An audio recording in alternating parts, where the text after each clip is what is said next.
பேசிட்டு இருக்கிறேன். பாருங்க, இந்த காற்று கொஞ்சம் அதிகமாகவே இருக்குது. ஆனால் இந்த காற்றை பற்றி நம்ம காலையில் கூட சிந்திச்சோம். முதல்ல தென்றல் காற்று, அப்புறம் புயல் காற்று, காற்று அப்படின்ற நம்ம அப்போஸ்தலர் 27 சிந்திச்சோம் காலையில். இப்போ நான் இன்னொரு காற்றை பற்றி சொல்ல போகிறேன்.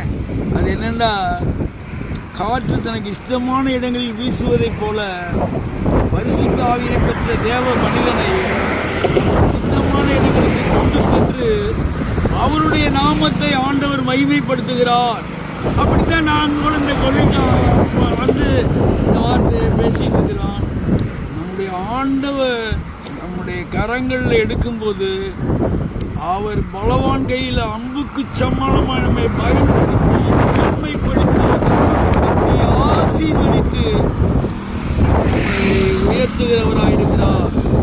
அதனாலதான் ஆண்டவர், மெய்யாகவே உங்கள் பாடுகளை ஏற்றுக்கொண்டேன், உங்கள் துன்பங்களை சுமந்து தீர்த்தேன், தழும்புகளால் சுகமானீர்கள், ஒரு சுகவாழ்வை இயேசு தருகிறார். அதனாலதான் பிரியமானவனே, ஆத்துமா வாழ்வது போல எல்லாவற்றிலும் வாழ்ந்திருப்பாய். அல்லேலூயா. எல்லா காற்றும் ஒன்று செய்ய முடியாது, இயேசு கூட இருக்கிறார். ஆமென்.